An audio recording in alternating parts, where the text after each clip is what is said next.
Welcome back to the deep dive. Today, we're diving into something a little different, a question that's both fun and surprisingly relevant. How does your current fitness level stack up against a zombie apocalypse? We're using the world of The Walking Dead as our backdrop, and believe me, the answers go way beyond just outrunning the undead.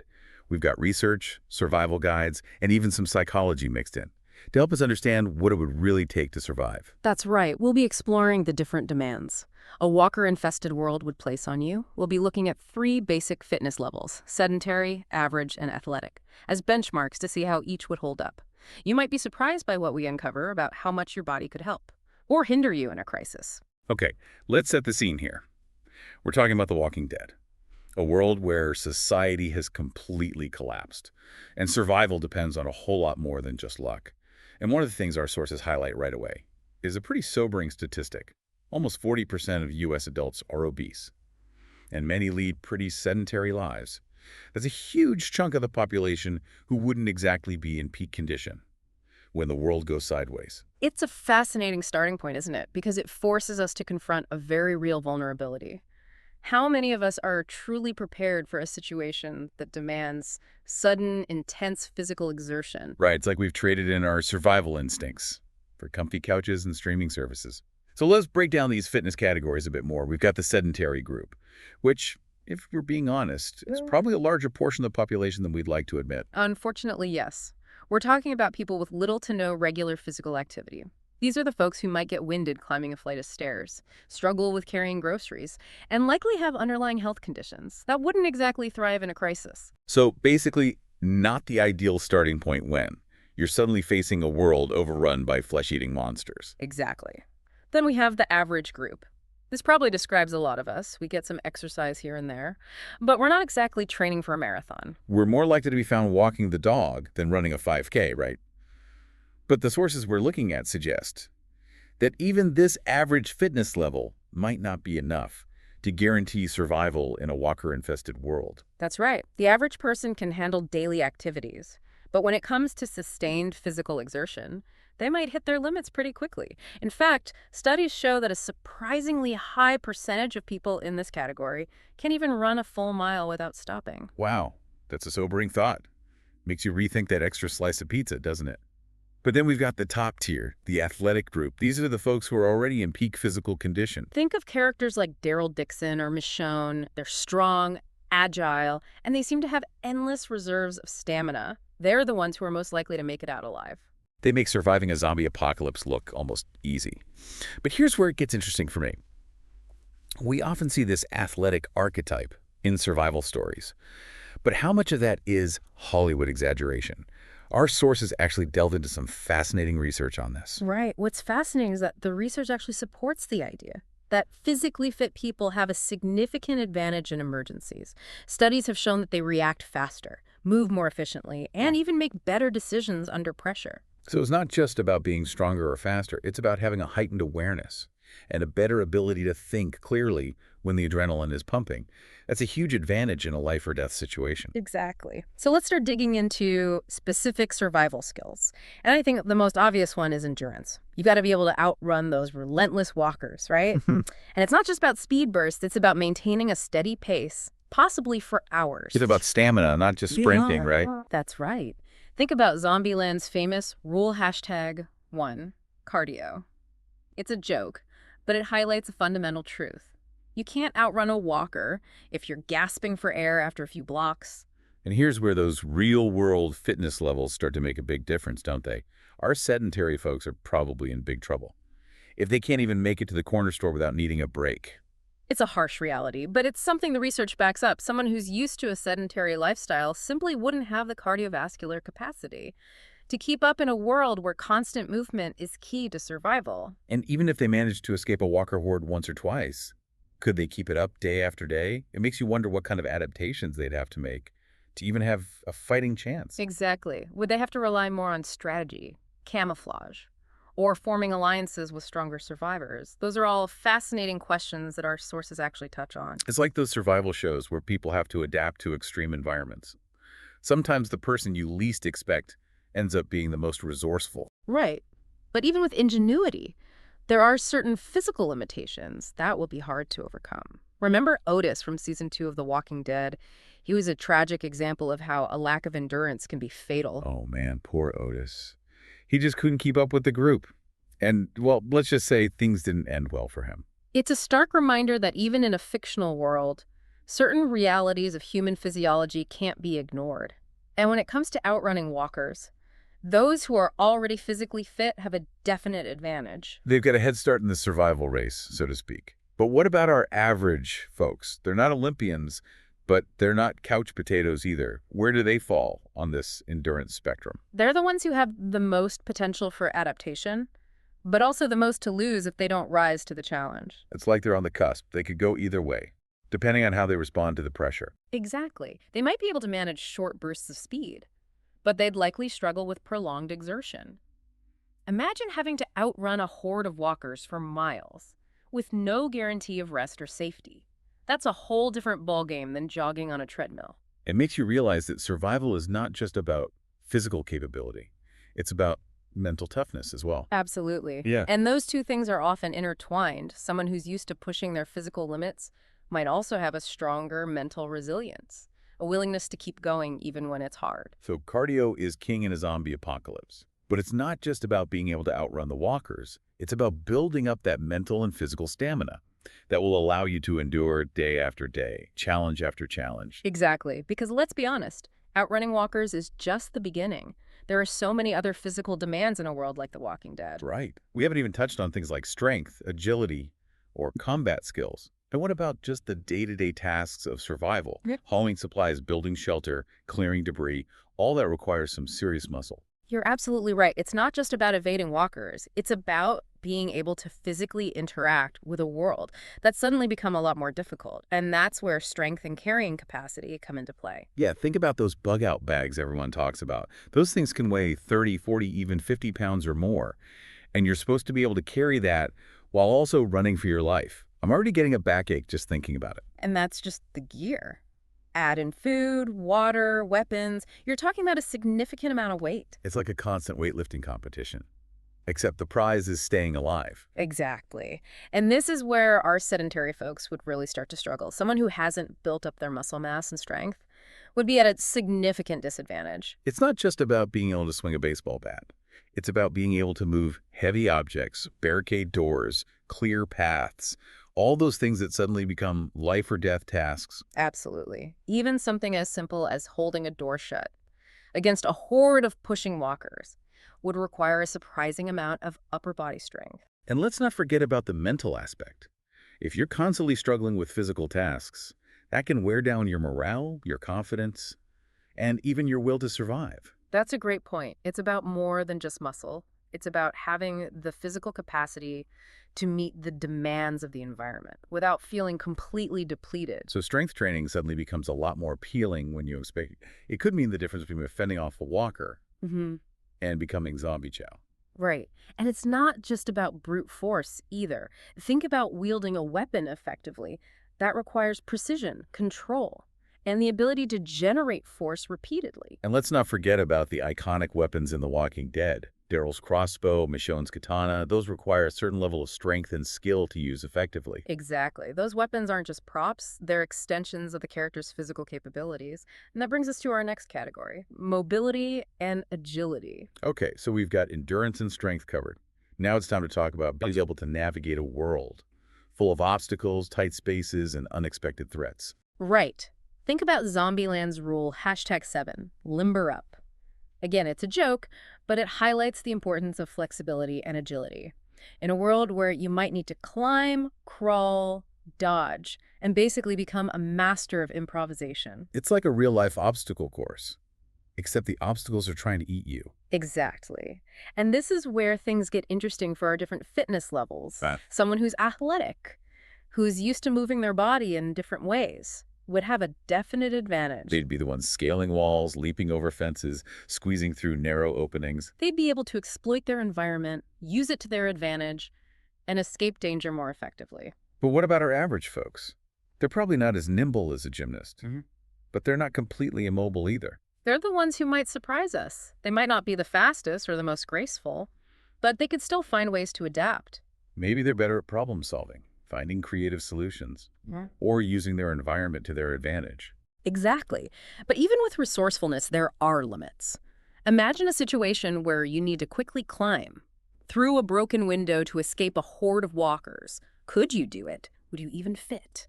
Okay, now I'm feeling a little claustrophobic. And that brings us back to our sedentary group. They're facing an even bigger challenge, aren't they? Unfortunately, yes. A lack of flexibility and agility could be a major liability in a world where every step could be your last. It's not just about being able to run, it's about being able to move your body in ways Mm. that might feel completely foreign or even impossible if you haven't prepared for it. Right. And those physical limitations could lead to some pretty dire consequences. Remember the scene where Otis and Shane are trapped in the school? Shane, who's relatively fit, manages to squeeze through a small window to escape, but Otis gets stuck. Yeah, and we know how that ended. It's a brutal reminder that even small differences in agility and mobility can have life or death consequences. Exactly. So we've talked about endurance, strength, and agility. But there's one more aspect of physical fitness that's crucial in a zombie apocalypse: combat efficiency. Ah, yes, the moment we've all been waiting for. Zombie slaying skills.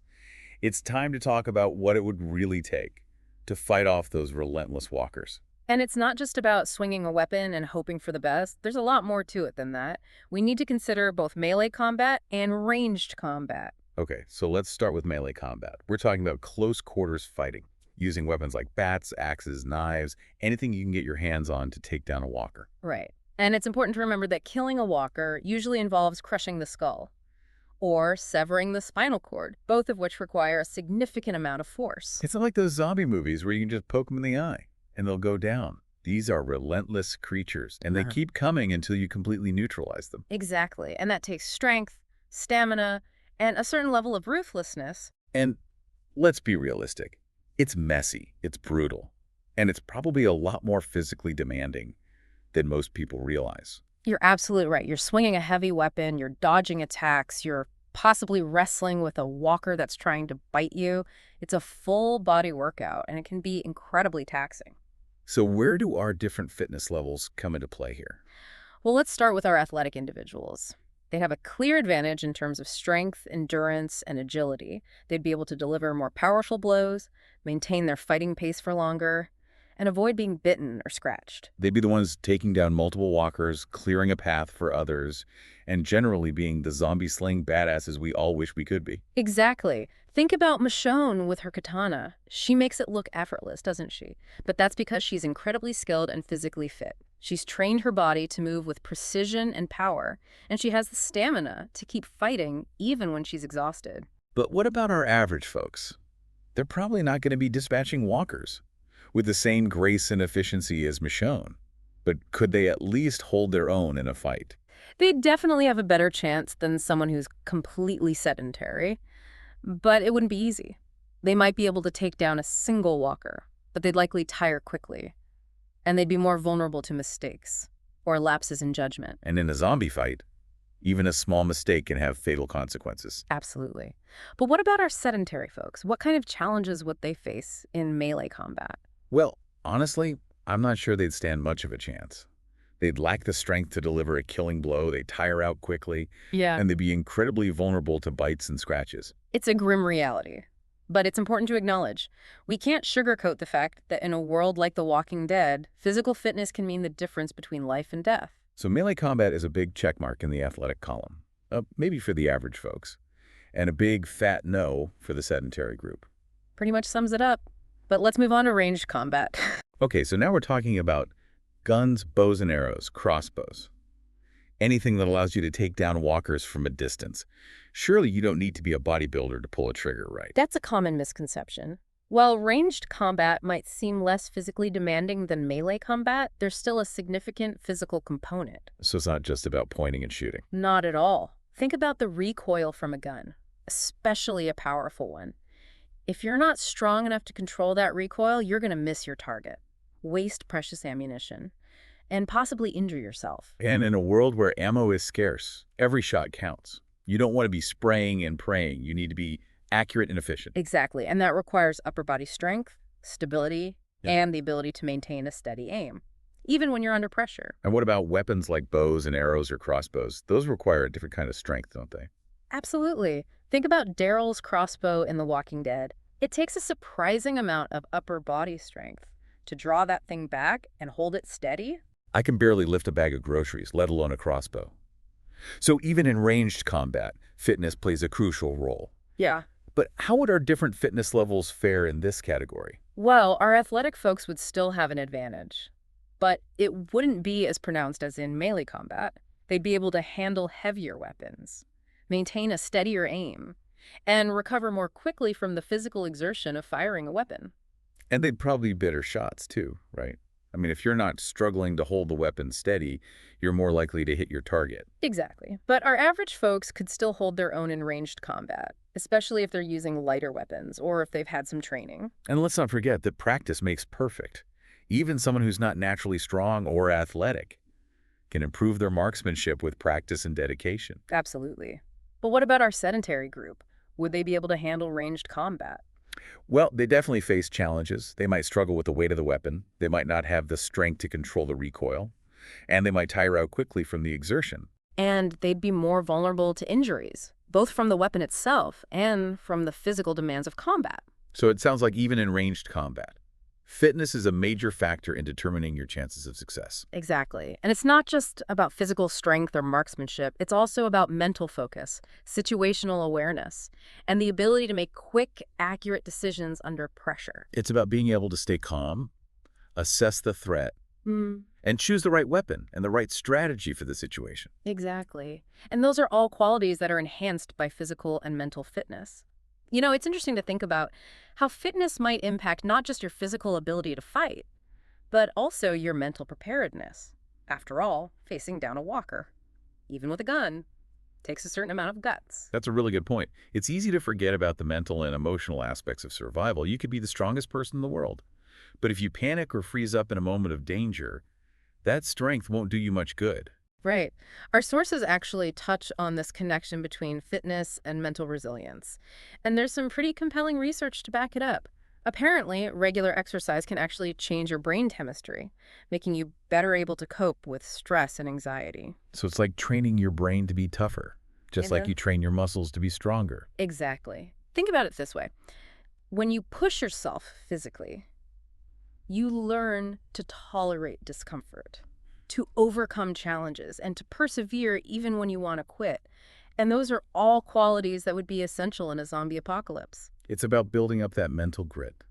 That allows you to keep going even when things are tough, even when you're exhausted, even when you're scared. Right. And that mental toughness isn't just about facing down walkers. It's about dealing with the constant uncertainty, the loss, the grief, the sheer psychological strain of living in a world that's gone to hell. It's about being able to pick yourself up after a setback, to adapt to changing circumstances, and to find the strength to keep moving forward, even when you don't know what the future holds. Exactly. And that's where I think fitness can make a real difference. It's not a cure-all, but it can equip you with some valuable tools for coping with those mental and emotional challenges. So let's break this down in terms of our fitness categories. How would each group fare mentally and emotionally in a zombie apocalypse? Let's start with our sedentary folks. Okay, so someone who's used to a sedentary lifestyle might already be struggling with low energy, mood swings, or even underlying mental health issues. And those challenges would only be amplified in a high-stress environment like a zombie apocalypse. It's like their bodies and minds haven't been conditioned to handle those extremes of physical and emotional exertion. Right, they might be more prone to panic, to despair, to giving up when things get tough. And that could be a dangerous spiral. If you lose hope, you lose the will to fight. And that makes you an easy target in a world where only the strong survive. Exactly. But what about our average folks? They're probably somewhere in the middle, right? I'd imagine so. They might experience fear and anxiety, but they also have a baseline level of fitness. That would help them cope with stress. Right. And they'd likely have more experience with pushing their limits, both physically and mentally. Think about those everyday challenges that we all face. Deadlines at work, family dramas, traffic jams. Those experiences build up a certain level of resilience, a capacity to deal with stress and adversity. And those coping mechanisms would be invaluable in a zombie apocalypse. It's like having a mental and emotional toolkit that you can draw on when things get tough. It's like having those inner resources, that allow you to stay calm under pressure, to make rational decisions, and to find creative solutions to unexpected problems. Exactly. But what about our athletic group? They're already at the top of their game physically. Would they have a mental advantage as well? I think it's safe to say that someone who's used to pushing their physical limits probably has a pretty strong mindset to begin with. Right. They've learned to embrace challenges, to persevere through discomfort, and to achieve goals. And those qualities would translate well to a world where survival depends on constant adaptation and a never-give-up attitude. It's like they've already proven to themselves that they can handle whatever life throws at them. And that sense of self-efficacy can be incredibly powerful in a crisis situation. Exactly. They're less likely to crumble under pressure, less likely to give in to fear or despair. They're the ones who would rally the troops, inspire hope, and find ways to keep moving forward, even when the odds seem stacked against them. And it's not just about being physically tough. It's about having that mental and emotional resilience that allows you to adapt, to overcome, and ultimately to thrive in the face of adversity. But, one of the things that always strikes me about survival stories is the way they force us to reevaluate our priorities. In a world like The Walking Dead, all those things we stress about in our everyday lives suddenly seem trivial, don't they? Absolutely. It's like the apocalypse hits the reset button on our values. Suddenly it's not about money, status, or possessions. It's about basic survival, about protecting those we love, and about finding meaning and purpose in a world that's been turned upside down. And I think that shift in perspective could be incredibly liberating, even transformative. It forces us to strip away all the superficial layers and get down to what really matters, what truly defines us as human beings. Exactly. And it raises some really interesting questions about how we might redefine ourselves, our communities, and our values in a post-apocalyptic world. Would we cling to the old ways? Or would we embrace the opportunity to create something new, something better? Would we prioritize individual survival above all else? Or would we find strength in cooperation and compassion? These are all questions that our sources explore, and they're questions that I think are worth pondering, even if we never face a zombie apocalypse. Because at the end of the day, it's about what kind of world we want to live in, what kind of people we want to be, and what we're willing to fight for. Yeah. And I think that's a message that resonates far beyond the realm of fiction. Absolutely. But let's bring this back to the practicalities of survival for a moment.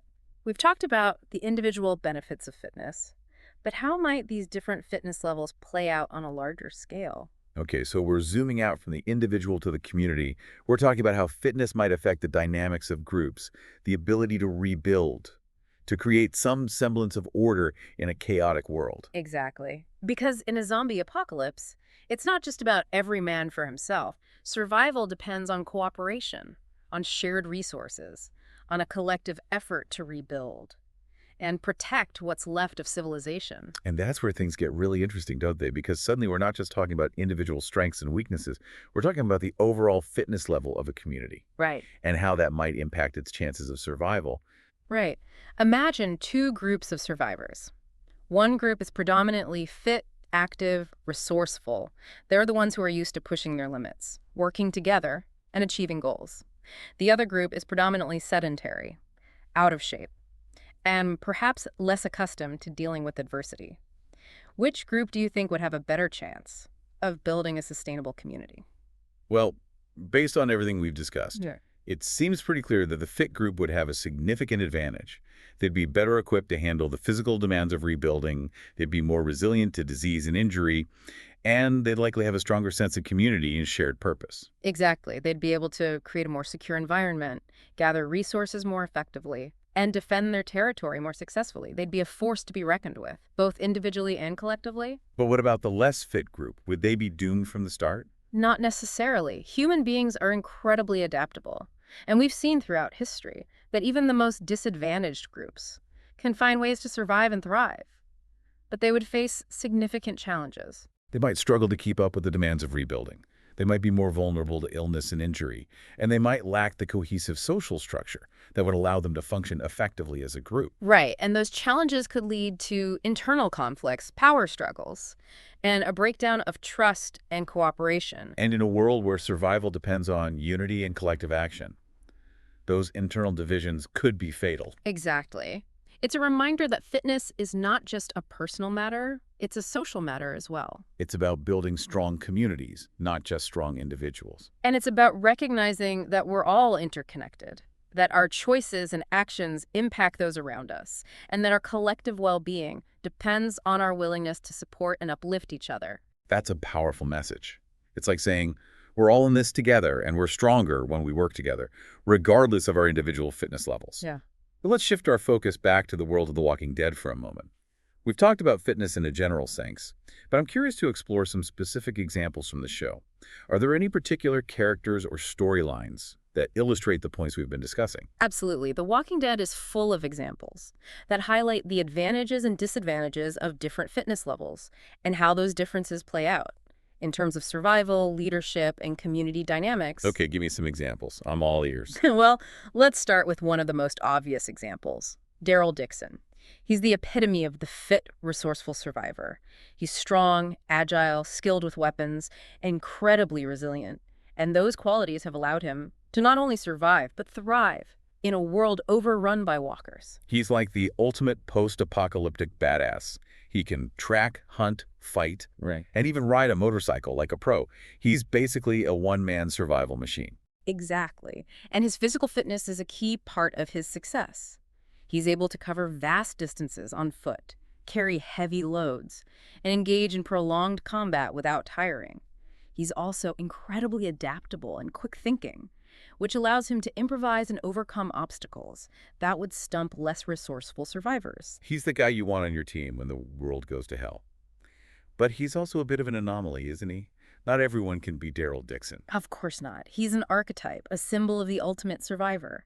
But there are plenty of other characters in The Walking Dead who represent different points on the fitness spectrum and who demonstrate that survival is not just about brute strength or physical prowess. Okay, I'm intrigued. Give me some more examples. Who else comes to mind? Well, think about Glenn Rhee in the earlier seasons. He wasn't a powerhouse like Daryl, but he was quick, agile, and incredibly resourceful. He was the group's resident escape artist, always finding those creative ways to slip out of tight spots, to navigate dangerous terrain, to basically outsmart the walkers. Exactly. And his physical fitness played a crucial role in his ability to do those things. He was nimble, he had good stamina, and he was fearless in the face of danger. He wasn't the strongest character, but he used his agility and his wits to his advantage. He was a great example Yeah, of how intelligence and adaptability can compensate for a lack of sheer muscle. absolutely. But even Glenn, with all his resourcefulness, eventually met a tragic end.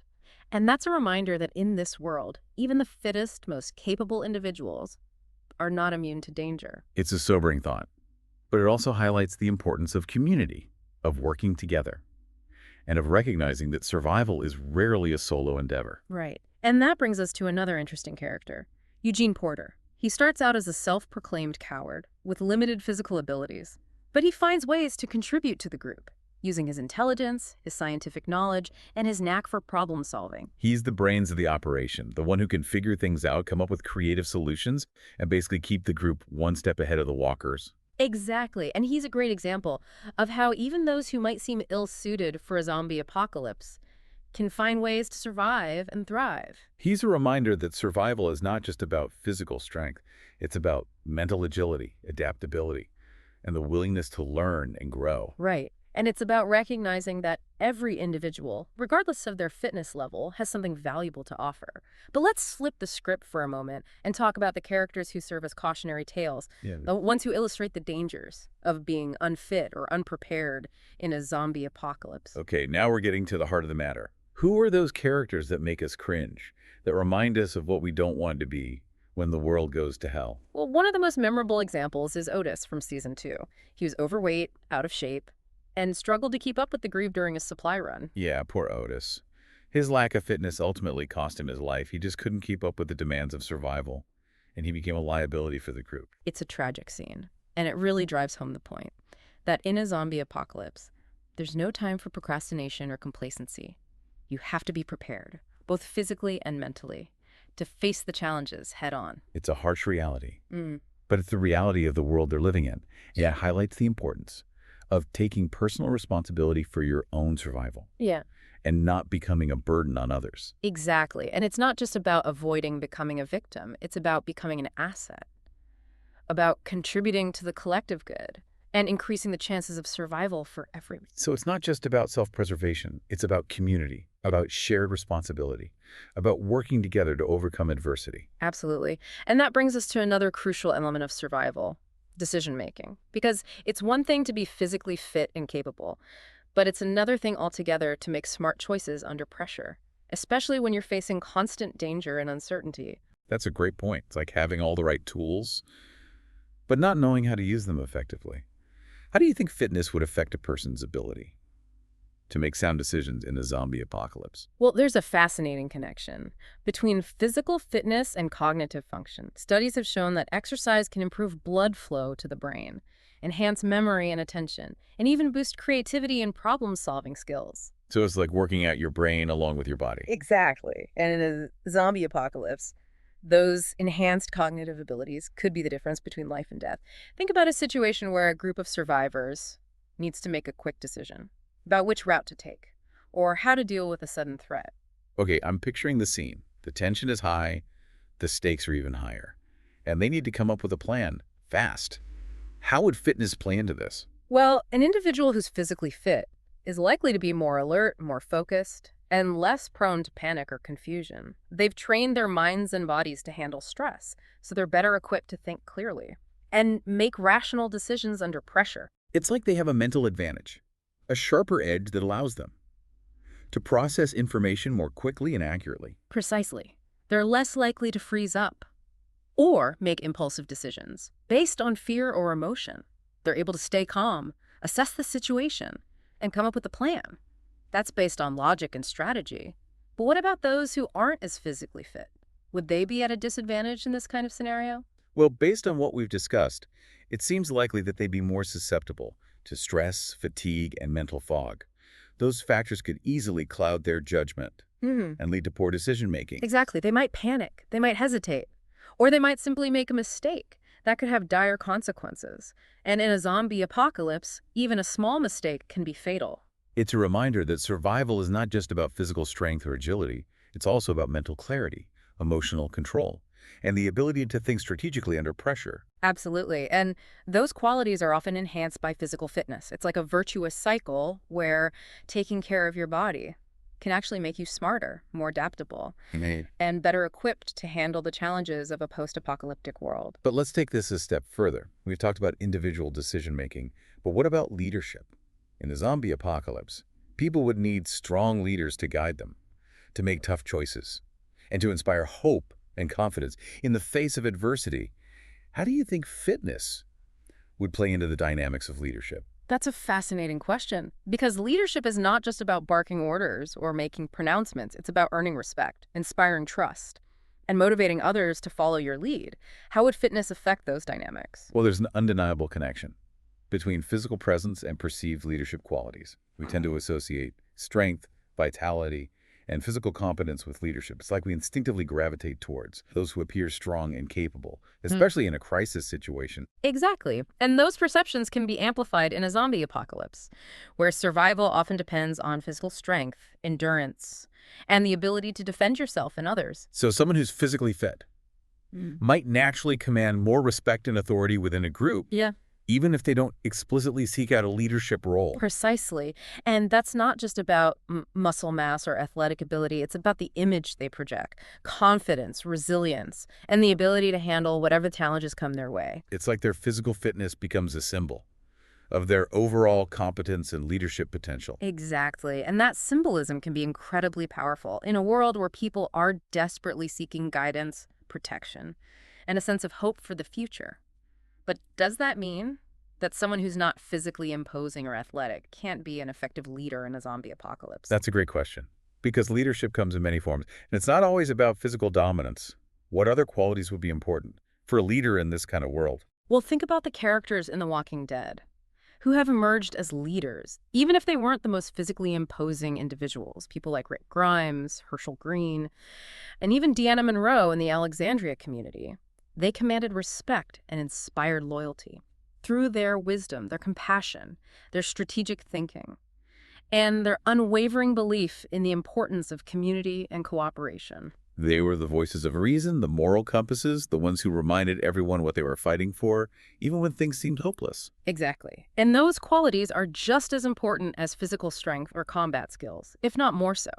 Because in a zombie apocalypse, it's not just about surviving, it's about rebuilding, about creating a new world that's worth living in. And that requires leaders who can inspire hope, foster unity, and guide their communities towards a brighter future. That's a powerful message. It's like saying, even in the darkest of times, leadership can be a beacon of light, a source of strength and inspiration that can help us navigate the challenges and emerge on the other side. But let's bring this back to our three fitness categories for a moment. We've talked about how fitness might affect leadership in a general sense, but how would those dynamics play out in terms of our sedentary, average, and athletic individuals? Well, let's start with the athletic individual, as we've discussed. They'd likely command a certain level of respect and authority. Simply by virtue of their physical presence and capabilities, they'd be the ones people would instinctively turn to for protection, guidance, and action. And if they also possess qualities like intelligence, empathy, and strategic thinking, they could easily emerge as natural leaders within a group. Think about someone like Rick Grimes, a former sheriff who combines physical prowess with a strong moral compass and a natural ability to inspire and motivate others. He's definitely the archetype of the capable, compassionate leader who's willing to fight for what's right, even when it's difficult. But what about the average person? Would they be able to rise to the occasion and take on a leadership role in a zombie apocalypse? They might not have the same immediate authority as someone who's incredibly fit and imposing, but they could still earn respect and influence Oh. through their actions, their character, and their ability to connect with others on a personal level. Think about someone like Dale Horvath from the earlier seasons of The Walking Dead. He wasn't a fighter, but he was a wise, compassionate, and thoughtful voice of reason within the group. He was the moral compass, the one who reminded everyone of their humanity, even in the midst of chaos and violence. And he earned the respect of the group not through brute force, but through his empathy, his wisdom, and his unwavering commitment to doing what was right. But what about the sedentary individual? Would they have any chance of emerging as a leader in a zombie apocalypse? It's certainly possible, but it would be much more challenging. They'd have to overcome the perception that they're weak or incapable, and they'd have to demonstrate their value to the group in other ways, perhaps through their intelligence, their problem-solving skills, or their ability to mediate conflicts and build consensus. They'd have to be exceptional in other areas to compensate for their lack of physical prowess, and they'd have to work hard to earn the respect and trust of the group. It's like they'd be starting with a handicap, and they'd have to prove themselves worthy of leadership through their actions and their character. Precisely. And it's a reminder that in a zombie apocalypse, just like in any other challenging situation, leadership is not just a position, it's an earned privilege. But let's shift gears for a moment and talk about another fascinating aspect of this whole survival dynamic, the role of community. Because even the fittest, most capable individual wouldn't last long in a zombie apocalypse if they were completely on their own. They'd need others to support them, to collaborate with them, and to help them overcome the countless challenges they'd face. That's a great point, because survival is rarely a solo endeavor, especially in a world where danger lurks around every corner and resources are scarce. How do you think fitness would affect the dynamics of community in a zombie apocalypse? Well, I think it would play a significant role Hmm. in shaping the social hierarchy, the distribution of resources, and even the overall morale and cohesion of the group. Imagine a community that's composed primarily of fit, capable individuals. They'd likely be able to establish a more secure and stable environment. They'd be better equipped to defend themselves against threats. And they'd be more successful in gathering resources and rebuilding their lives. They'd be a force to be reckoned with, both individually and collectively. And their collective strength would create a sense of safety, security, and confidence that would permeate the entire community.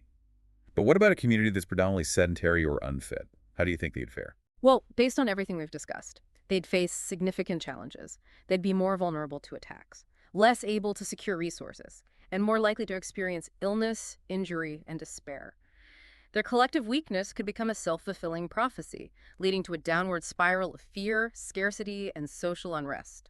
It's a reminder that our individual choices and lifestyles can have a ripple effect, impacting not just our own well-being, but the well-being of our communities as well. Absolutely. And in a zombie apocalypse, those ripple effects Could mean the difference between survival and extinction. But let's not dwell on the negative. Let's talk about the positive aspects of community and how it can enhance survival, regardless of individual fitness levels. Because even in a world overrun by zombies, people still need to connect, to cooperate, and to find moments of joy and hope amidst the darkness. You're absolutely right, and that's where the human spirit shines through, even in the most dire circumstances. People find ways to support each other, to share their burdens, and to celebrate the small victories. Think about the communities we've seen in The Walking Dead. The prison group, the Alexandria Safe Zone, the Hilltop Colony. They all faced incredible challenges. But they also found ways to create a sense of normalcy, to rebuild their lives, and to find moments of beauty and connection amidst the chaos. Exactly. And those moments of connection, those shared experiences, are what give us strength and resilience. In the face of adversity, they remind us that we're not alone, that we're part of something larger than ourselves, and that even in a zombie apocalypse, there's still hope for a brighter future. But let's shift gears for a moment and talk about another crucial aspect of survival, adaptation. Because one of the defining characteristics of the human species is our ability to adapt to changing circumstances, to learn new skills, and to overcome obstacles that would seem insurmountable. How do you think fitness would play into that process of adaptation in a zombie apocalypse? That's a fascinating question, because adaptation is not just about physical changes, it's about mental and emotional flexibility as well. It's about being willing to let go of old ways of thinking and behaving, and embracing new strategies for survival. And I think fitness can play a significant role in that process.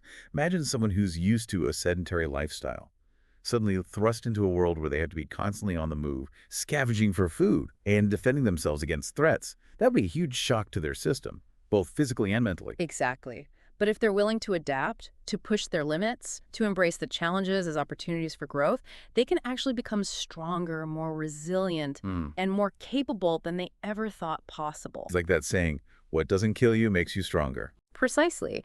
And we see this happen all the time in The Walking Dead. Characters who start out as relatively weak or unskilled often undergo incredible transformations. As they face the realities of the apocalypse, they learn to fight, they learn to scavenge, they learn to think strategically, and they become more resourceful and adaptable than they ever imagined they could be. It's a testament to the incredible plasticity of the human brain and our capacity for growth and adaptation, even in the most extreme circumstances. But what about those who are already physically fit? How would their fitness level affect their ability to adapt to a zombie apocalypse? Well, they'd certainly have a head start in terms of physical strength, endurance, and agility. But adaptation is about more than just physical attributes. It's also about mental flexibility, emotional intelligence, and the ability to learn and apply new skills quickly. So even someone who's incredibly fit would still need to be open to new ideas, willing to challenge their assumptions, and able to adjust their strategies as the situation demands. Because in a zombie apocalypse, the rules are constantly changing, and what worked yesterday might not work today. The ability to adapt, to improvise, to think creatively, and find solutions to unexpected problems, those are the qualities that will truly determine who survives and who doesn't. And those qualities are not limited to those who are physically fit. That's a great point. So it's not just about being the strongest or the fastest. It's about being the most adaptable, the most resourceful, the most willing to learn and grow in the face of adversity. And it's that adaptability that will ultimately determine our fate in a zombie apocalypse. Exactly. It's not just about outrunning zombies, it's about outrunning our own limitations, about embracing the challenges as opportunities for growth, and about finding new ways to connect, to cooperate, and to build a better future. That's a powerful message. It's like saying, even in a zombie apocalypse, there's always hope. And that hope is fueled by our capacity for adaptation, innovation, and the unwavering belief in the potential of the human spirit. Absolutely. And it's a reminder that even in the darkest of times, there's always something worth fighting for, something worth striving for, and something worth believing in. Well, those are some really powerful insights. But before we wrap things up, I have one last question that's been bugging me. We've talked a lot about the physical, mental, and even social advantages of fitness in a zombie apocalypse. But what about the flip side? Are there any potential downsides to being the fittest person in a world where survival is on the line? That's a great question, and it's one that doesn't get asked very often. We tend to assume that fitness is always an asset, but in a world as unpredictable and unforgiving as The Walking Dead, even our strengths can become vulnerabilities if we're not careful. Okay, I'm officially intrigued. What kind of downsides are we talking about? Well, for starters, there's the risk of becoming a target. In a world where resources are scarce, Those who are perceived as strong or capable might find themselves constantly fending off threats from those who are weaker or more desperate. It's like that saying, the nail that sticks out gets hammered down. Exactly. And in a zombie apocalypse, that hammering down could come in the form of physical attacks, theft, or even manipulation and exploitation. So it's not enough to be physically strong. You also have to be smart, strategic, and discerning about who you trust and how you use your strength. Absolutely. And there's another potential downside to consider: the burden of responsibility. Okay, explain that one to me. How could being fit be a burden? Well, imagine you're the strongest, fastest, most capable person in your group. You're naturally going to be called upon to do the heavy lifting, literally and figuratively. You'll be expected to take on the most dangerous tasks, to protect the weaker members of the group, and to make decisions that could have life or death consequences. So it's like the weight of the world, or at least the weight of the group's survival, rests on your shoulders. Exactly. And that can be an incredibly heavy burden to bear, both physically and emotionally. It could lead to burnout, exhaustion, resentment, even despair if you feel like you're constantly carrying the weight for everyone else. And there's another factor to consider: the risk of isolation. If you're always the strongest, most capable person in the room, it can be hard to find genuine connection or to feel a sense of belonging. People might see you as a superhero, a savior, but they might also be intimidated by you, or they might resent you for your abilities. Right. And that can create a sense of distance, a lack of genuine human connection, which can be incredibly isolating in a world that's already full of loss and loneliness. So it's like a paradox. You have these physical advantages that can help you survive, but they can also create new challenges, new vulnerabilities, and new forms of isolation. It's a reminder that even in a zombie apocalypse, human connection, empathy, and compassion are just as important as physical strength or survival skills. Absolutely. And it's a reminder that we need each other, that we're stronger together, and that even in the darkest of times, the bonds of community, friendship, and love can sustain us and help us find meaning and purpose in the midst of chaos. Well, that brings us to the end of our deep dive into the surprisingly complex world of fitness and survival in a zombie apocalypse. It's amazing how much there is to consider, isn't it? It really is. We've covered everything from the physical demands of outrunning walkers and wielding weapons to the mental and emotional resilience needed to cope with constant stress and the moral dilemmas that would inevitably arise in a world gone mad. We've seen how fitness could impact not only individual survival, but also the dynamics of leadership, community building, and even our capacity for adaptation. And we've explored the potential downsides of being the fittest person in a survival scenario, reminding us that strength without wisdom and compassion could be a double-edged sword. But perhaps the most important takeaway from all of this is the realization that we're all interconnected. Our choices and actions have consequences, not just for ourselves, but for those around us. And that even in the face of unimaginable adversity, the human spirit can find ways to persevere, to adapt, and to create a better future. So whether you're a seasoned prepper or just someone who enjoys a good zombie flick, I hope this deep dive is giving you some food for thought, maybe even a little motivation to hit the gym or reach out to a friend or loved one. Because in the end, it's the connections we forge and the communities we build that will truly determine our ability to not only survive, but to thrive, no matter what challenges life throws our way. Thanks for listening. Until next time.